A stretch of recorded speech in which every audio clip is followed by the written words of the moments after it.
before I go into the questions on all of these topics that I have mentioned, Mr. President, there is, first of all, I want us to have a little conversation on what you've been doing in the past years. I remember that last year you took it upon yourself. I said in my introduction that leaders have come and left, movements have come and gone, but you are like a rock in the middle of the sea that is not moving. And you have been so consistent that you've shocked the minds of everybody. You've shocked the minds of Ambazonians. Even the international community is confused. You know, when they said before that there are 2 chips of sugar that are dropped in the basin and that will be melting soon, and you said, die, we die here, I'm going nowhere, you're not melting. You said, Chang, I am going nowhere, and you've been there. The water has dried up, the added water is coming, is dried up, but you sit there and you're staring at them.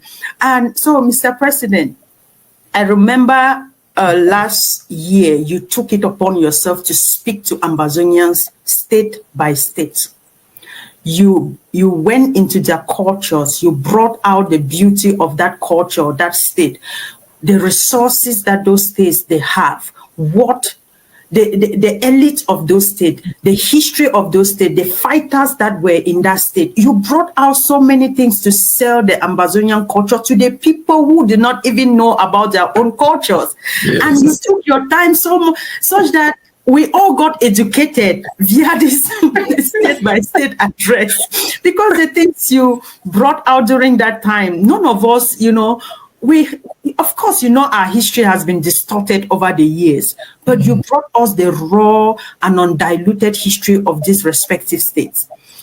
So what I'm asking, you also have taken up again the initiative of trying to do daily briefings to Ambazonians. Despite the many outings you make, you take it on yourself to do daily briefings to Ambazonians. What is this thing, Mr. President? I know Ambazonian. Where is this strength and motivation coming from? Is it that I don't know, please talk to us, sir. The people are so anxious to hear you talk. What is it, Mr. President? It's one of the most difficult questions I've ever been asked. I don't know. I am just, what should I say? I'm just dedicated to things I believe in. Right. And that holds true to my life, to my friendship. And I hold long-term friendship. So when I believe in something and I try to find out fundamental facts about those things. And when I'm committed to altering, especially people's lives, I do so. I walk on the street and I find beggars. I just feel like I start judging myself. Why am I better off? And so I believe the Ambazonian people have been deceived. They have been traumatized. The deceit is so monumental. And the arrogance of the enemy is palpable. And so sometimes you simply have to take the bully in the neighborhood and call their bluff. When it came to the things you've outlined, and I think you stopped me from doing daily, as the name goes, daily briefing. You advised that I should give some days, and that's why people don't get me on a daily basis. And I think you were right. You come to realize that we are the strategy of the enemy has been to look at Fako on Dian and say, well, this is where the resources are concentrated, because the enemy has gone along the kind of colonial lines of argument, thinking that the resources of today is only in oil. And they use these tactics of deception to fuel an anti-state kind of agenda from the states that believe they have wealth. states that are projected as wealthy become somehow entitled and believe in the propaganda of the enemy. So I wanted to make other states to say, no, we aren't broke, that we are equally rich. And that would inspire them not only to stand for their state, but it will create some sense of respect for themselves with respect to the other states. For me, it was also a learning journey.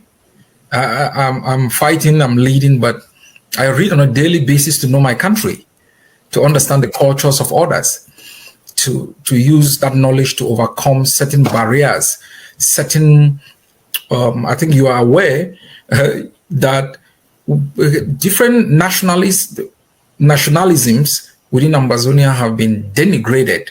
If you came from Pingin, you were denigrated.